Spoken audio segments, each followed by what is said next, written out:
Pelo Brasil, né? Brasil. Selva. Selva. Selva.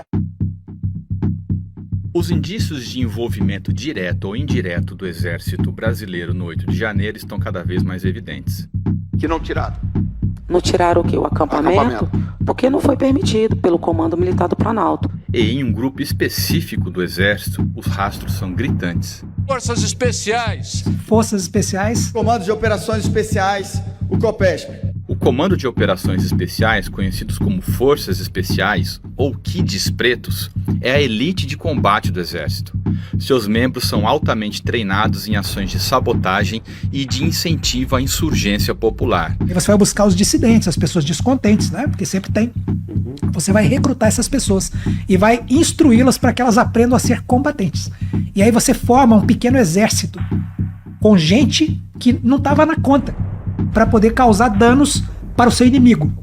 A atuação dos Kids Pretos engloba ataques a pontos sensíveis da infraestrutura, como torres de transmissão elétrica, pontes e aeroportos.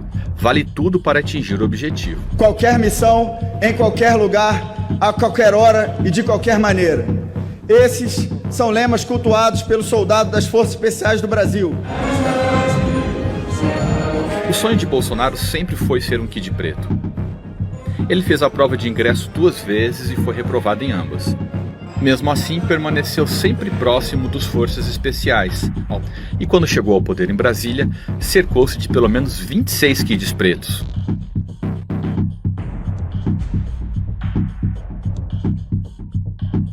Após a derrota nas eleições, os Kids Pretos não deixaram Bolsonaro na mão.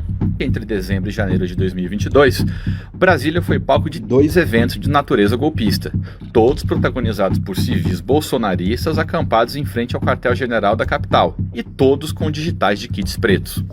No primeiro deles, em 12 de dezembro, dia em que Lula era diplomado como presidente, os bolsonaristas protestaram contra a detenção de um líder indígena e incendiaram ônibus, automóveis e uma viatura do Corpo de Bombeiros, além de tentar invadir a sede da Polícia Federal em Brasília.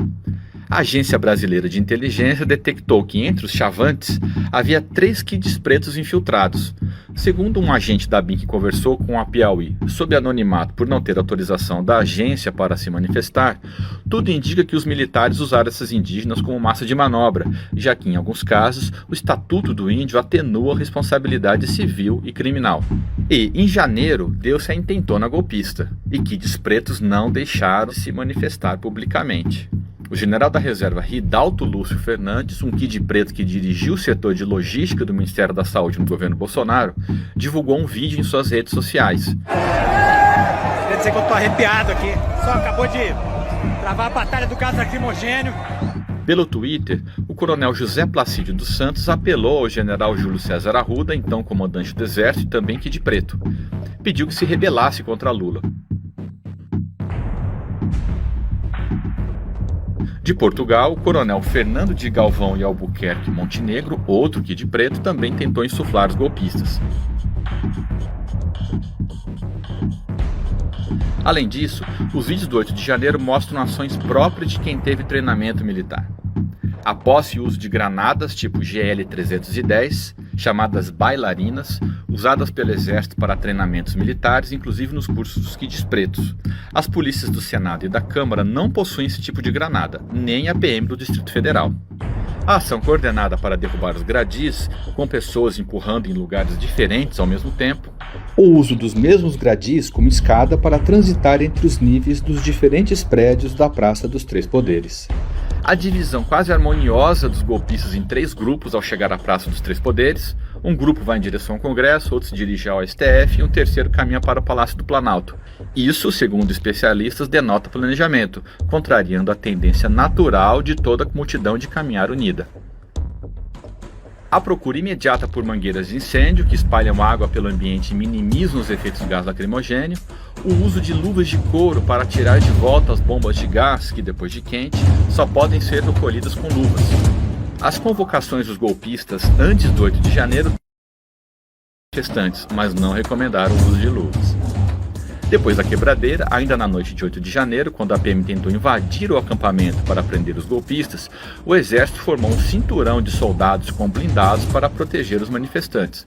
Quando eu olhei para trás, tinha uma linha de choque do Exército montada com blindados e, por interessante que parecesse, eles não estavam voltados para o acampamento. Eles estavam voltados para a PM, protegendo o acampamento. E nos dias subsequentes, a Agência Nacional de Energia Elétrica registrou ataques a torres de transmissão de energia elétrica pelo Brasil. 4 dessas torres foram derrubadas e 16 danificadas. Até hoje, os autores do ataque não foram identificados.